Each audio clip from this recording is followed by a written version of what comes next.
Hello and welcome to Let's See It, the podcast that explores how you can use improv skills in your day-to-day life. I'm Rebecca Tanwin, award-winning voice artist, actor and improviser. And I'm Kiva Murphy, award-winning actress, teacher and co-owner of Barcelona Improv Group. So, let's see it. Today we are going to speak about characters, how we can change our voice, our body, our thoughts, our point of view, and then explore the different versions of ourselves. So, characters. What do you think of when I say the word character? Miss Rebecca Tanwin / Morgan, you are already two characters. Yes, I am two characters. When I think of characters, I immediately think of fictional people, I guess I'd say. I immediately go to my favourite TV show or that iconic character or those sort of lovely examples of the different types of character that we have. And yeah, so that's immediately where my brain goes first of all, before the kind of personality character. They've got a lot of character. So yeah, the first one. What about you? Yeah, I think something similar. And I think in a storytelling kind of way, you can think about the characters in a book or in a film that you saw as a kid or whatever. And you're like, oh, I remember that. He was the goodie. He was the baddie. He had a jealous character and all this kind of the characteristics of a person in a show or a movie or whatever. But yeah, I do like when you see on the street just these wild characters. You're like, wow, look at that character. Look at the way they move through the world. And you're like, wow. So let me ask you a question. What's your favourite character from TV or film?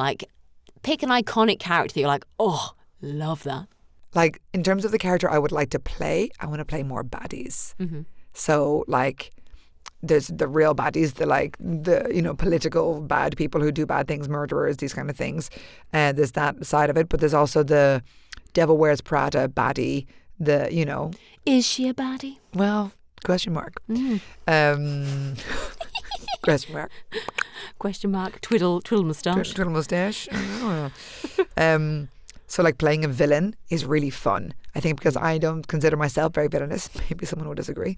But playing someone who is manipulative and torturing someone else and all that kind of thing. I just did a workshop with Rama Nichols, who was fantastic, who's Australian, who's an improv teacher.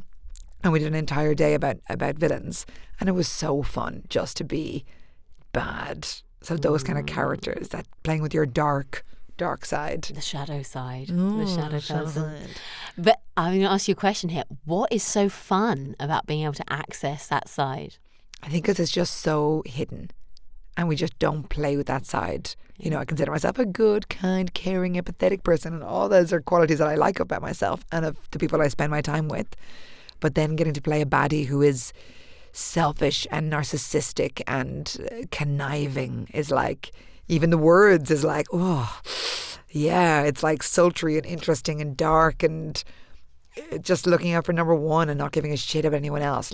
Playing the Joker, of just I've been fucked over, I'm going to do this. I'm going to ask, is there any characteristics you can bring from your villains, who are obviously big and caricatured within this sort of setting maybe, into your day-to-day personality? Are there things you respect about those villains that they do better than? I think their determination. They're single-mindedness. They have a goal. They're I want to take over the world, or something small. I want this thing. I want to rob this person, whatever it might be. And it's man, they just go for it. They bulldoze through life, which I think sometimes I'm very easily swayed and I can get very easily distracted by things. But this committed, focused determination of this is what I want and I'm going to get there. Yeah. Speak their mind, maybe. Yeah. Know what they want and go for it. They have an objective. It's full objective. Yeah, and they really do listen to what they want. They go for it.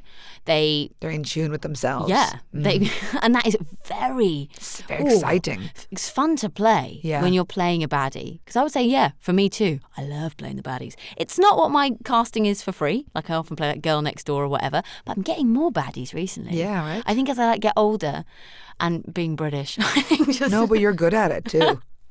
But also, it's also a thing of.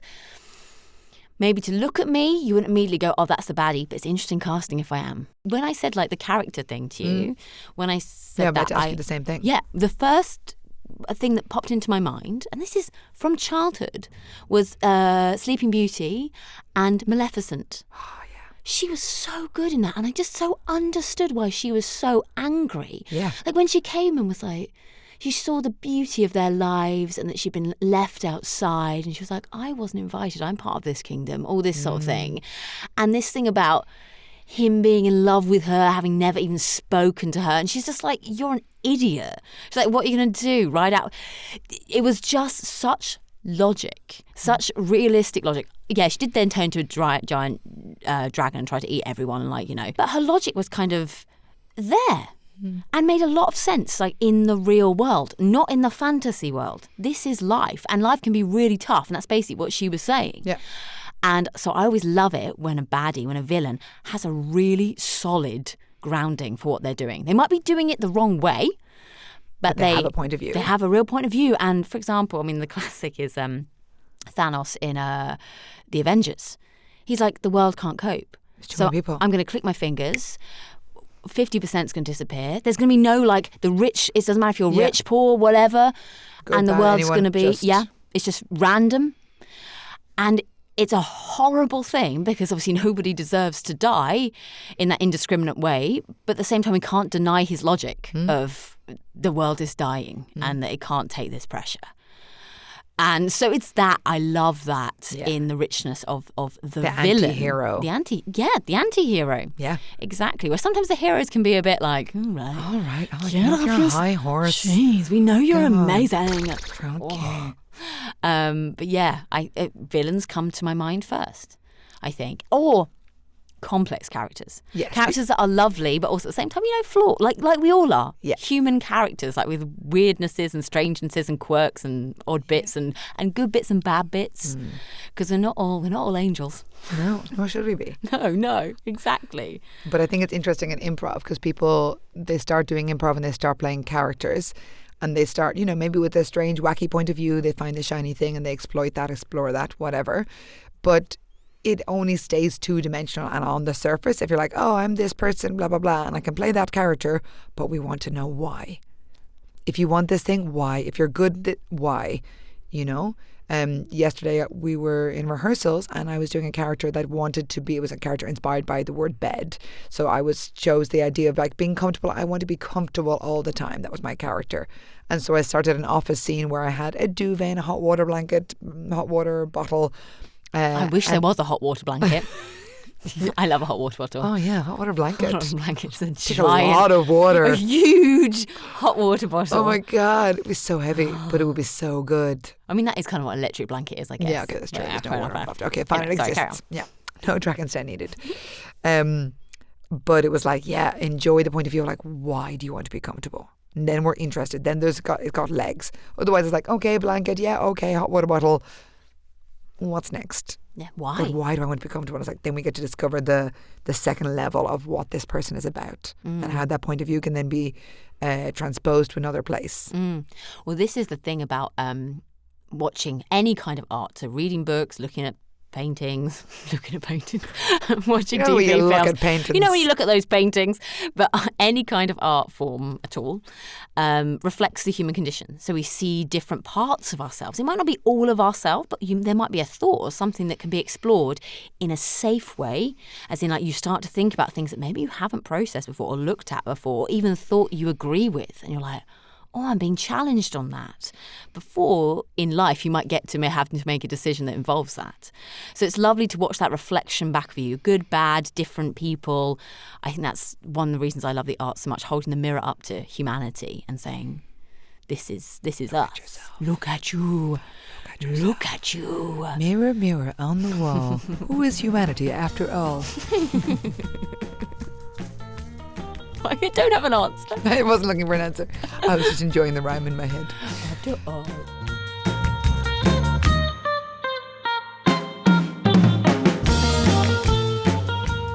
So in improv, for example, so you're in a scene and you're asked to start a scene based on whatever it might be.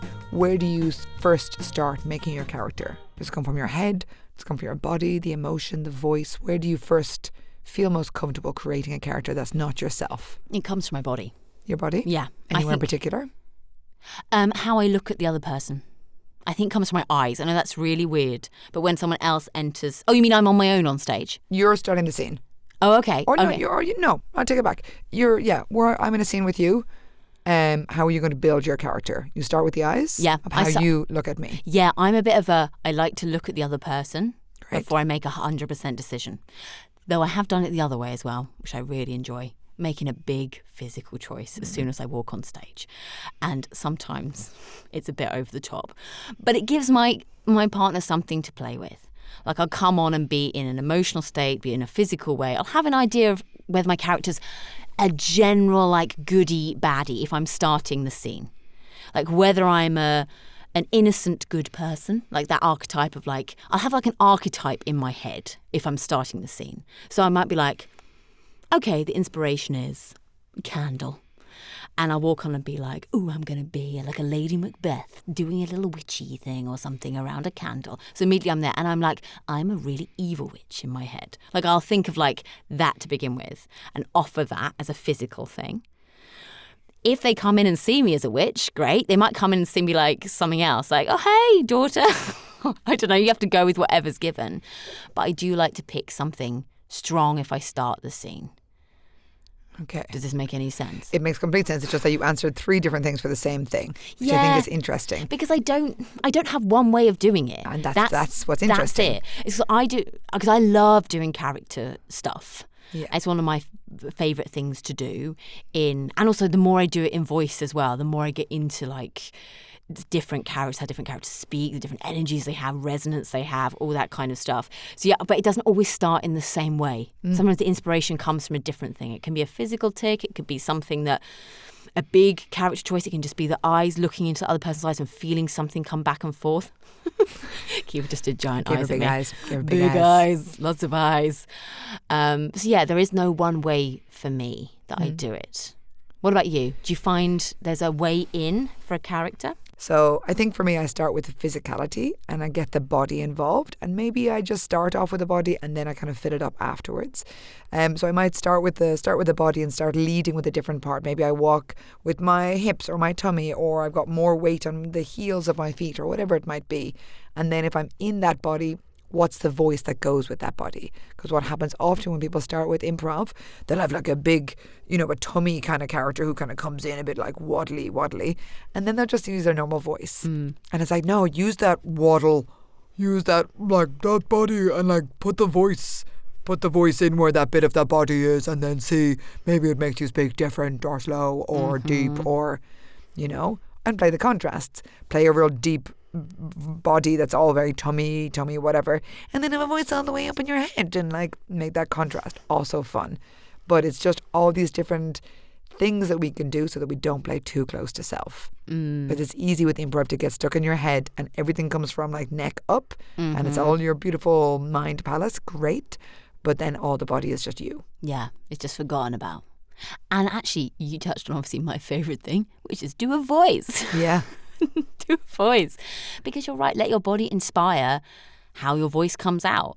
And you will do this. It's a tip I give to anybody talking on mic or talking anywhere. Don't forget your body. Yeah. Of course, you don't have to do a big physical choice. You are you when you're doing maybe public speaking, but you might be a slightly heightened version of yourself. I often use my hands to conduct myself when I'm doing voiceover. So if there's something smooth, I'll do a smooth hand. If it's hard to go, if I need to be a bit more staccato, my hands move around a bit more. And also the same thing with my physicality. It's if it's somebody who is quite upright and controlled, then you will sit more upright and be more controlled. If you are more chilled, I'm more chilled in my physicality. So it is, and this is, I'm talking about corporate and commercial voiceover. So there's not huge jumps here. This is much more kind of like how you would present. Yeah. So if you're doing a presentation in front of people in life and it's just you and you're doing yourself, using your body and using your voice to just aid you, just like heighten you slightly. So you do, I'm going to say, take a slight character on. As in you say, sometimes in voiceovers, I'm like, okay, well, who is this person? You always say, who is it? Who is this person? Am I the CEO? Am I an employee?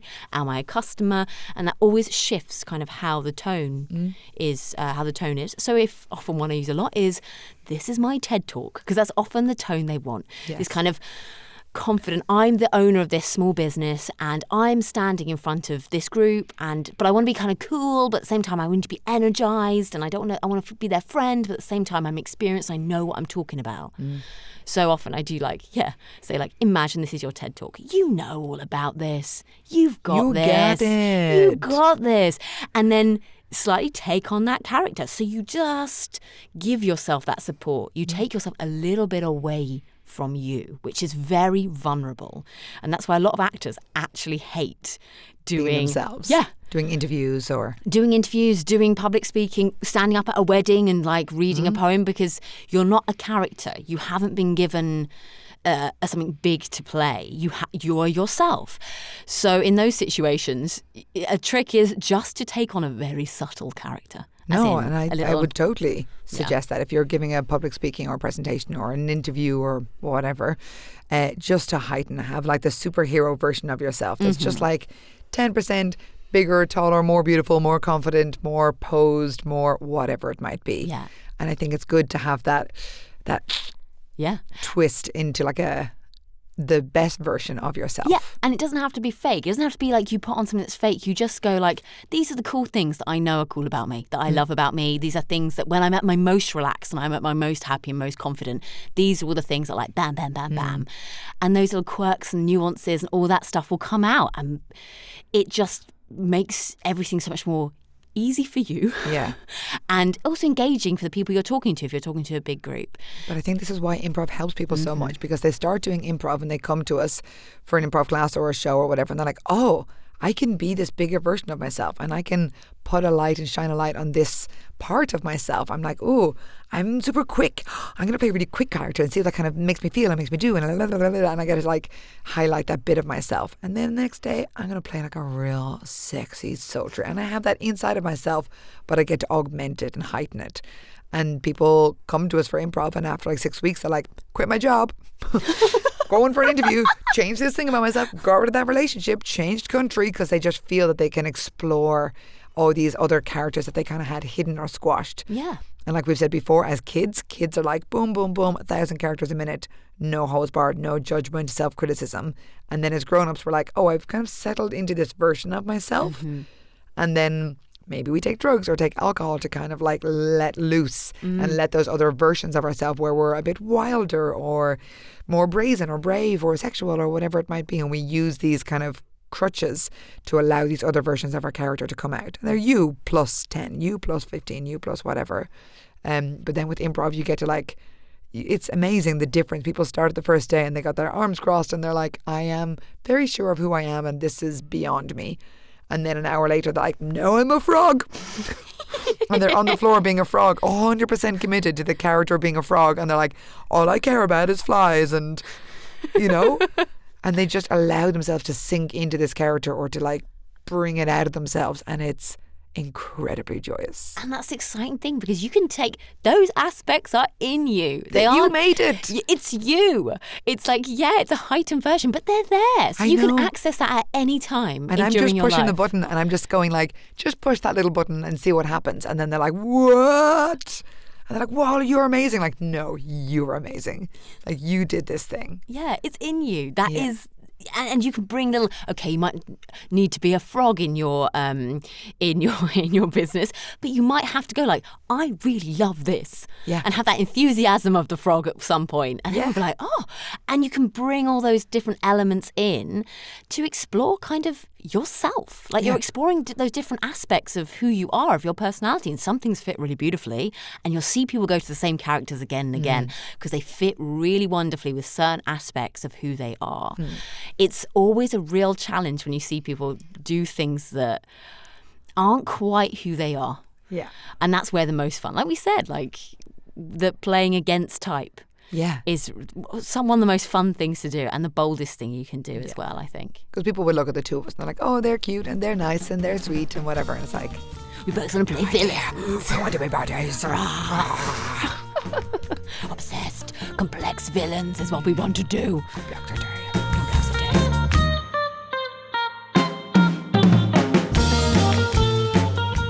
So So Kiva, do you have an improv game that we can play to practice character? Yes. Yay, game time! Game time. So a lot of the stuff that I would do with character in our 12-week character class, for example, would be physicality one week, voice another week, point of view, status, all these kind of different things.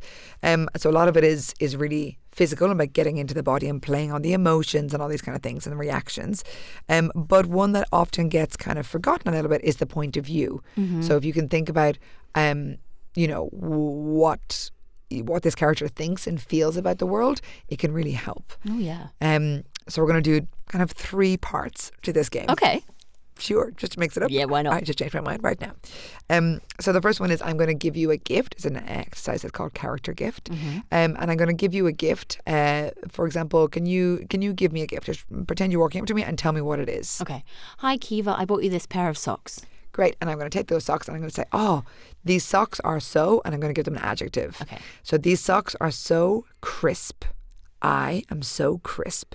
And then I'm going to let my physicality and my voice become crisp. And I'm going to become a crisp person and think about how that might make me move, speak, think. Yeah? Love it. And then I'm going to say the sentence out loud. If life is like a crisp or if life is like a sock. Yeah, so I'm going to finish this sentence and I'm going to try and think of that as a metaphor. So if life is like a crisp, it is strict and perfect and everyone must follow the rules at all times. Nice. So now I've created a character who has a point of view that everything needs to be straight lines and no fluffiness about things. And I become a strict, crisp person. Okay. You want to try one? Yeah, let's try one. Yeah, I'll give you an object. You'll say this is Okay. an adjective and then you'll turn that into a point of view. Into point of view. Okay. Okay, great. So hi, this is a sandwich. Thank you. What a beautiful, luscious sandwich. And then repeat, I am luscious. I am luscious. And let that into your body, get it into your voice. I am full and sensuous. And when you eat me, you understand what luscious is. And life is full of pleasure and joy. And everywhere you look, people are just divine. The world shines with a special light when you walk around in this luscious state. And then what do I say? Amazing. Then you stop there. Yeah. Yes, amazing. Give yourself a little applause. Golf clap. Golf clap. Amazing. So that's like a character gift turning into life is like the sky. And then what we could do if there was lots of us here and what we can do, you guys out there listening, is that then you can play what's called a character wheel. So say we had these 2 characters, right? I had this very crisp, specific person and you had this luscious, unctuous kind of person. And then we would see how these 2 people would relate. Okay. And so who they might be to each other, if they like each other, how do they feel about each other, what emotions they might have when they react to each other. Okay. You want to try it? Yeah, let's try it. Okay, cool. So we can think, and either of us can start and think of a place where they might meet these 2 people. Okay. So, you are here to get a driving test? I am indeed. Absolutely. Have you filled in the paperwork? Of course I have. Here it is, perfectly signed. Absolutely. Wonderful. Well, off you go into the car. Oh, not that way. Oh, the other way. Not that way. Oh, is it just I slide in? Slide in through the window. Here we go. Oh, it feels wonderful in here. Well, that's rather unorthodox, but absolutely. I am glad you're in. So if you could just start the car and we are going to go at a 45-degree angle to the left, please. To the left. Oh, how lovely. Left is my favourite direction. All good things happen to the left. Stop there. We could just carry on forever. We could carry on forever. Oh, these 2. Oh my gosh. So good. And then and so we could just spotlight your character and be lots of different people in your world. So I could be this, trying to make you fail. Yeah. Or then I could maybe be your son who feels marginalized because you're all about pleasure, but you don't care about your son. Or maybe I'm your grandmother who's even more flamboyant than you are. Right. So I can then be all the different people in your world that you relate to. So we can do a spotlight on this character. Okay. But yeah, so that's character wheel. Fun. I enjoyed that. I enjoyed that. I also discovered something whilst we were as characters. I was like, my character doesn't care. Whatever you say, this character's like, darling. Yeah. Like, just absorbs everything. Like, without it feeling just like her life just moves around her and she's like, hello. Whereas this character is going to get more and more annoyed and like tick, tick, tick, tick, tick, tick. Exactly. You could feel that happening. And the two of them together highlighted that in each character. And it was like then digging into that again and again. And fun. Yeah. Oh, I like that idea, though, for like taking that adjective and just going with what inspires you. Yeah, but I think the thing is that people think it has to be very quick or very heady. So they're like, oh, life is like a sock. It's smelly. I don't like smelly things. I want things to be clean. It's like, no, allow yourself to just take that adjective, allow yourself to be surprised by it, and like bit by bit, either it's physical, either it's emotional, maybe it's voice, maybe it's a placement, whatever it might be, but allow the shift, because as an audience, watching someone transform is so satisfying. It's so satisfying. I loved watching you turn into this like big, fluffy, velvet person. She had like big lips. Oh, big lips, yeah. Probably smoked a cigar on occasion. Oh, yeah, but in a holder. Oh, yeah. Like, Yeah. But everything's luxurious. Yes. Luxurious person. Fabulous. Thank you so much, Kiva. I enjoyed that. Yeah, good. Yeah. That's it for this week's episode of Let's See It. I've been Kiva Murphy. She's been Rebecca Tanwin. We have been talking about characters, so I hope you go out there and explore all the different characters and facets of characters that you have hidden inside of yourselves. Tell us all about it. Join us on Instagram and we will see you next time. Bye. Bye.